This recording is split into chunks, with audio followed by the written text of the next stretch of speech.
La Voz de América presenta.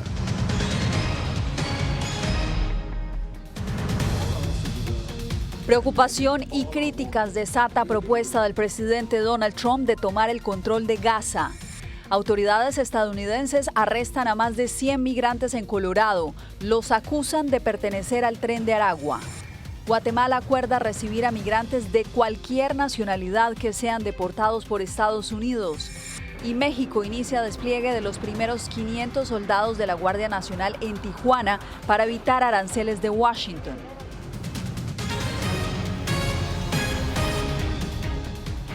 Desde Washington comienza El Mundo al Día. Bienvenidos. El plan del presidente Donald Trump de tomar el control de Gaza y enviar a los palestinos a países vecinos ha desatado todo tipo de reacciones. La conmoción ha sido tal que hoy la portavoz de la Casa Blanca salió a aclarar la propuesta. Carolina Valladares nos acompaña en directo. Carolina, ¿qué otros datos se han dado a conocer? ¿Qué tal, Jasmine? Pues ha dado más datos, pero lo cierto es que tenemos cada vez más dudas y más información que contradice la que facilitó ayer Trump. Ayer dijo Trump que para convertir Gaza en la siguiente Riviera de Oriente Medio, pues no descartaba el envío de militares al enclave. Sin embargo, hoy ha dicho la secretaria de prensa que esta es una opción que no barajaba la Casa Blanca, tampoco el uso del dinero de los contribuyentes, si bien ha dicho después más tarde que es una baza que se guarda Trump en caso de que tenga que negociar pues el envío de fuerzas armadas a Gaza. Luego, ¿qué pasará con los palestinos de Gaza? ¿Cómo será este desplazamiento? ¿Forzoso o no? Le han preguntado si un palestino de Gaza se quiere quedar en Gaza, ¿podrá hacerlo? Ahí ha esquivado esa pregunta Karoline Leavitt, con lo cual no sabemos si la Casa Blanca, de llevar a cabo este plan, estaría quebrantando la Convención de Ginebra, el artículo 49, que prohíbe desplazamiento forzoso de personas protegidas de un territorio ocupado. El plan del presidente Donald Trump de reconstruir Gaza y convertirla en un destino turístico sin palestinos.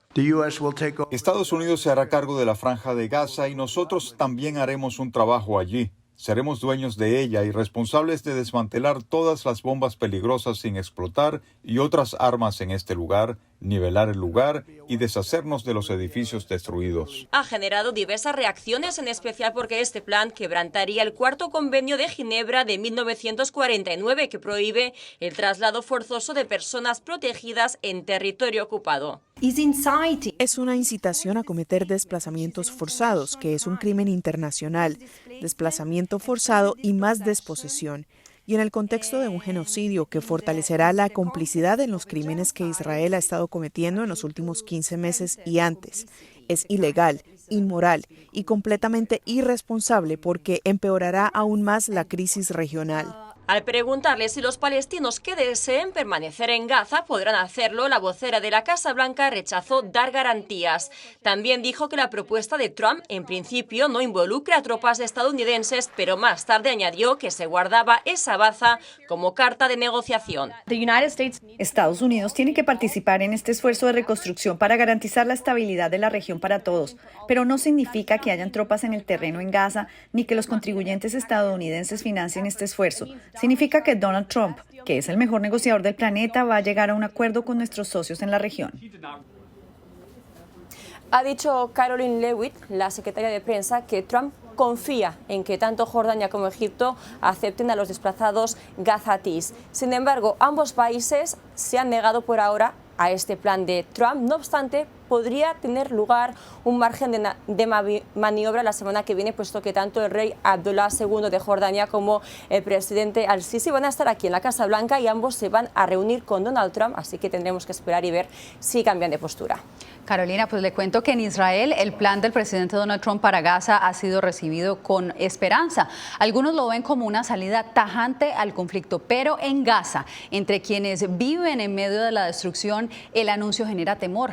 Desde Tel Aviv, Pilar Cebrián tiene los testimonios.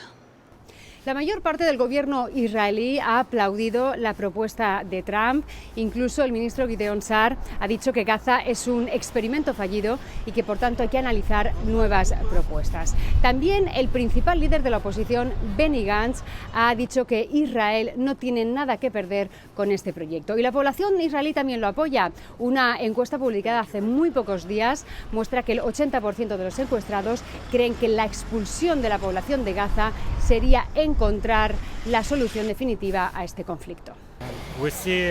Cada 4 años libramos una guerra diferente, por lo que creo que este anuncio podría resolver el problema y también podría ser una solución para los palestinos. Podría mejorar su calidad de vida. Pero los palestinos de Gaza o de Cisjordania, que ya han sufrido varias expulsiones desde 1948, viven esto como una amenaza para sus vidas y con la incertidumbre de dónde serán finalmente asentados.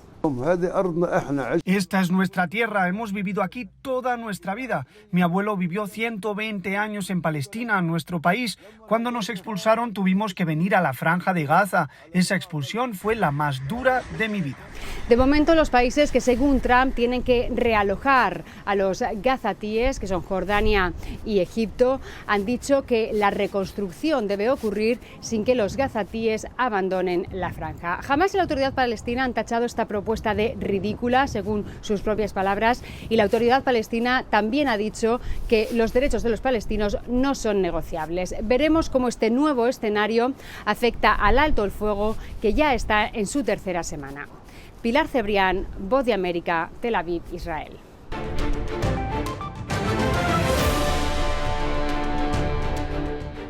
El presidente Donald Trump firmó este miércoles un decreto para excluir a las niñas y mujeres transgénero de las competencias deportivas femeninas.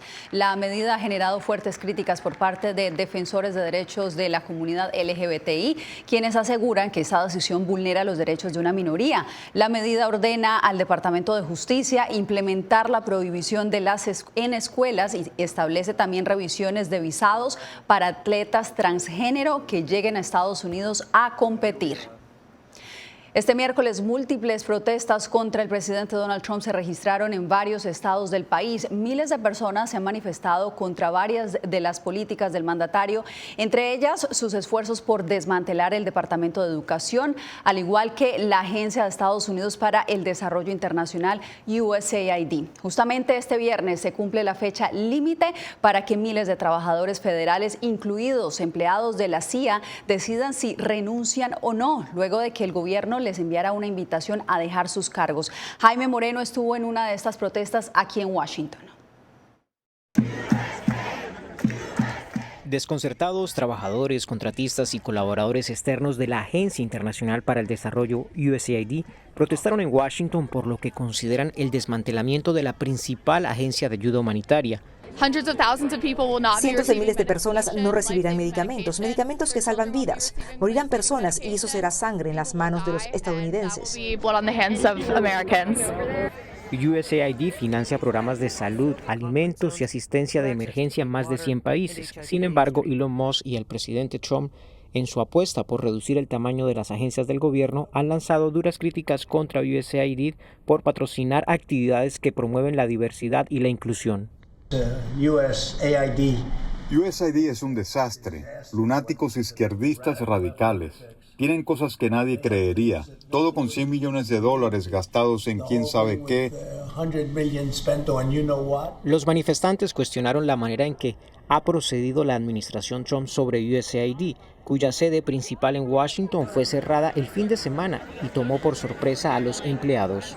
El proceso se ha hecho añicos. El conocimiento institucional se está retirando por todo el mundo y apenas vamos a empezar a ver las consecuencias. Esto es solo el comienzo, solo va a empeorar. En su página web, la agencia informó que a partir de este viernes todos los trabajadores que no sean considerados esenciales quedarán en licencia administrativa y los que están fuera de Estados Unidos serán traídos de vuelta antes de 30 días. El secretario de Estado, Marco Rubio, quien quedó a cargo de USAID de manera interina, aseguró esta semana en una entrevista con Fox News que su intención no es desaparecer la agencia, sino reformarla para que esté alineada con los intereses de Estados Unidos. Jaime Moreno, Voz de América, Washington. Este miércoles el Servicio de Inmigración y Ciudadanía informó sobre el arresto en Colorado de más de 100 personas presuntamente vinculadas al Tren de Aragua. José Pernalete reporta que esta operación coincide con la llegada de los primeros migrantes a la prisión de Guantánamo.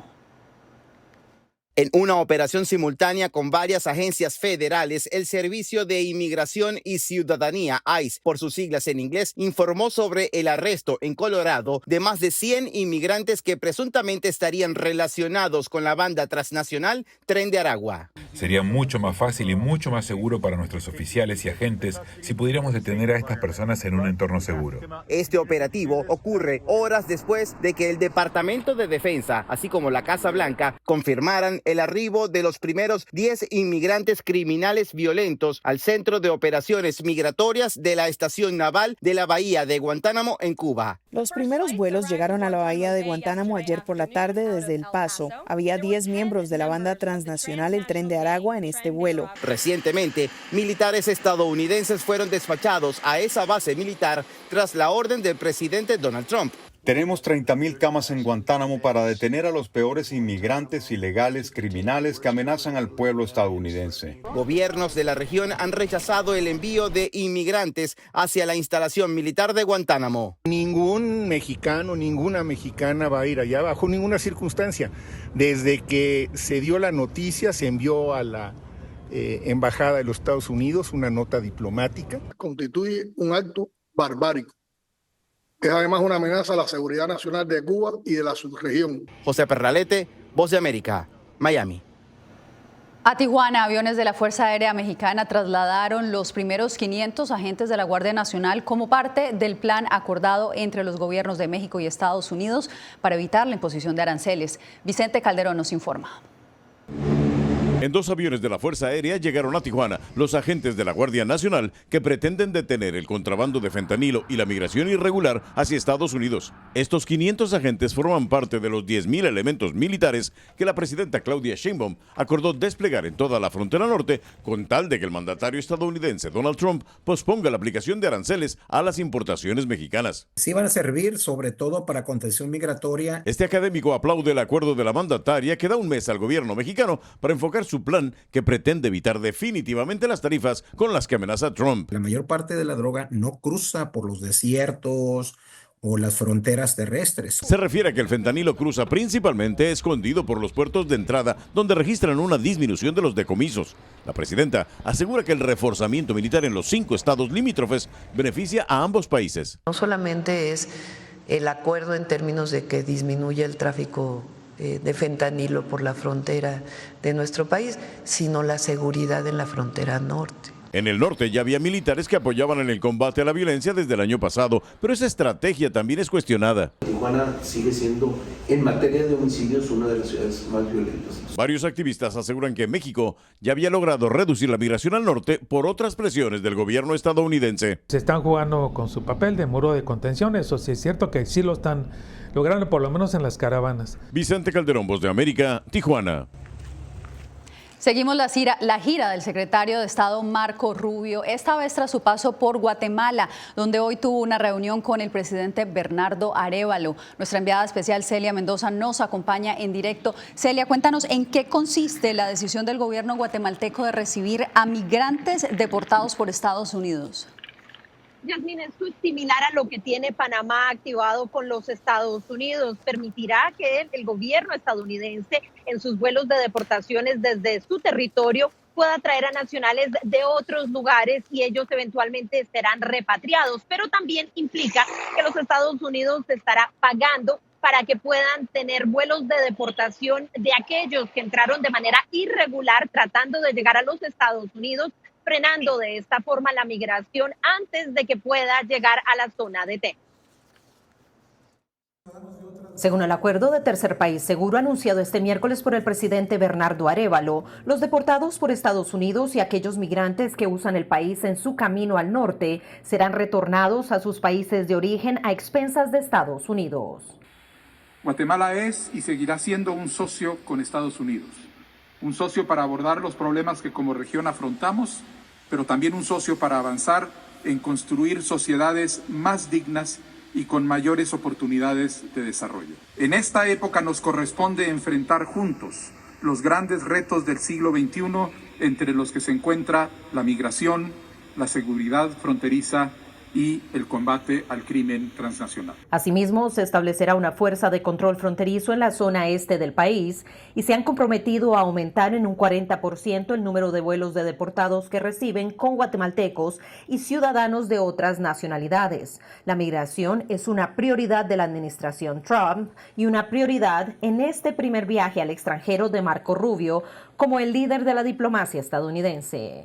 Le agradezco también el compromiso que ha hecho sobre el tema migratorio, que es un tema que nos afecta. Guatemala es un país que enfrenta todos los aspectos de lo que está pasando en nuestro hemisferio. Es destino, es también un punto de tránsito y también ha tenido muchas personas que han tenido que abandonar su tierra. Durante esta visita también se anunció la colaboración en los esfuerzos contra narcóticos y los avances que ha logrado Guatemala, que ha establecido una unidad canina para identificar precursores de fentanilo. El secretario de Estado ya se encuentra en camino a la República Dominicana, donde terminará este viaje. Es la última nación de las 5 que tuvo en este viaje de 6 días, donde se espera que pueda hacer anuncios adicionales acerca de seguridad, migración y, desde luego, la lucha contra la influencia china. Celia, gracias. Manténnos informados. Bien, usted no se mueva porque al volver le contamos cómo han reaccionado los salvadoreños a la propuesta de que su país albergue prisioneros extranjeros.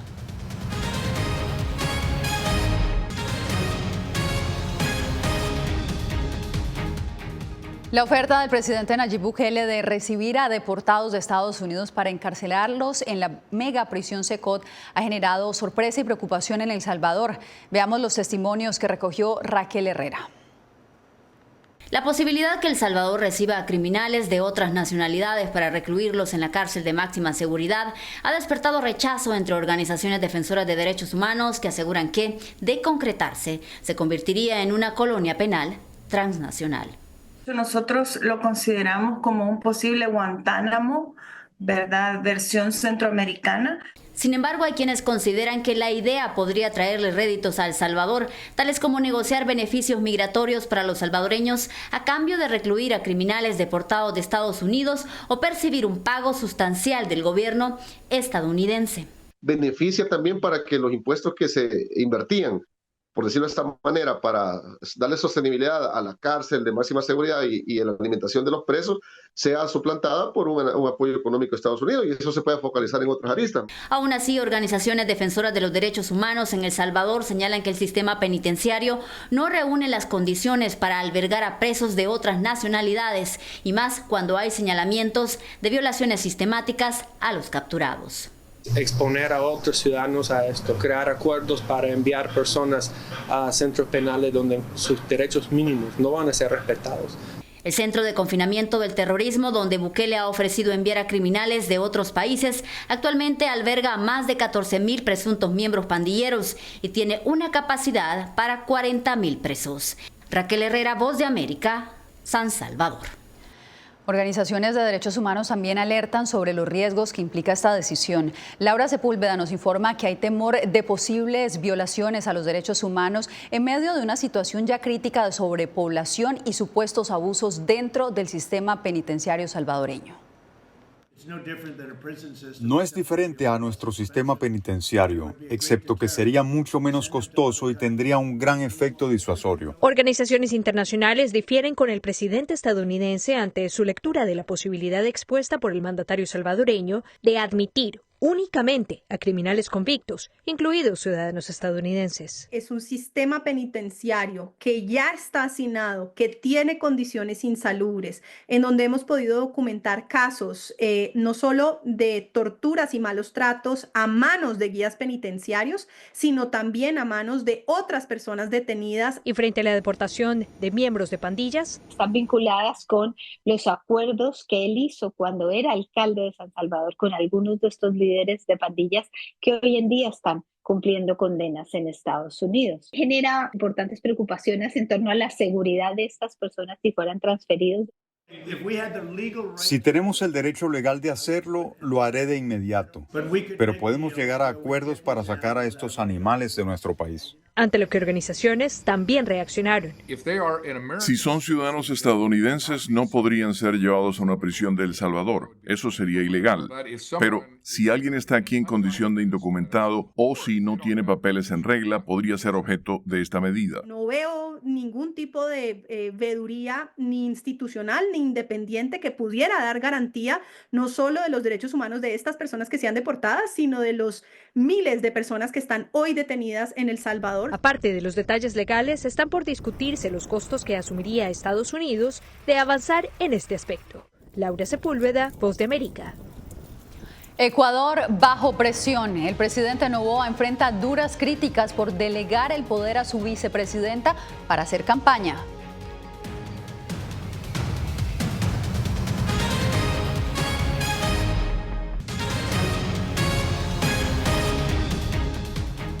En Ecuador, el presidente Daniel Noboa cierra su campaña electoral en medio de fuertes críticas por delegar el mando en varias ocasiones a su vicepresidenta en lugar de la elegida por los electores. Néstor Aguilera nos da los pormenores. A pocas horas del cierre de la campaña electoral, el actual presidente y candidato Daniel Noboa es motivo de críticas por haberse ausentado del poder por cortos periodos para hacer proselitismo político y haber dejado su puesto a una funcionaria de su confianza en lugar de Verónica Abad, quien llegó con él al poder en binomio en noviembre de 2023. Es ilegal y es inconstitucional, porque la Constitución es clara en establecer que un candidato, de que un funcionario público que es candidato a una elección popular tiene que pedir licencia, desde el inicio de la inscripción hasta las elecciones. El politólogo Cristian Carpio reconoce que la pugna política entre el mandatario y su vicepresidenta ha generado una crisis de legitimidad. Sin embargo, anota que el impacto no ha sido más grande por el desgaste de la imagen de la segunda mandataria. A eso se suma, dice, la estrategia de comunicación gubernamental.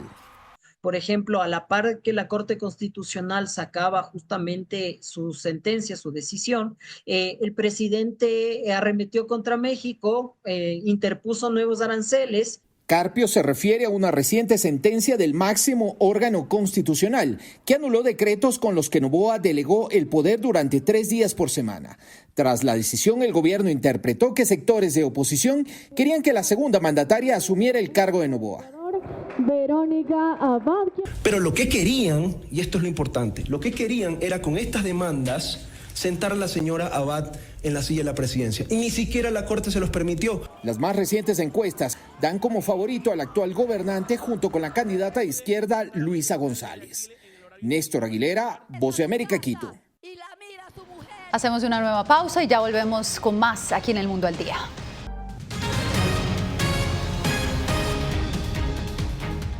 Regresamos para cerrar con algo que seguro les sacará una sonrisa, y es que este domingo se realizará el Puppy Bowl, un evento en el que 142 cachorros rescatados de 40 estados y hasta un chihuahua de Nicaragua lucharán por robarse el corazón de alguna familia en Estados Unidos. Entre ellos hay 11 con necesidades especiales. Será una nueva edición, la número 21 de este evento, que acaparará muchas miradas, pues será televisado. Con estas imágenes nos despedimos por hoy. Les informó Yasmín López. A ustedes gracias por acompañarnos en El Mundo al Día.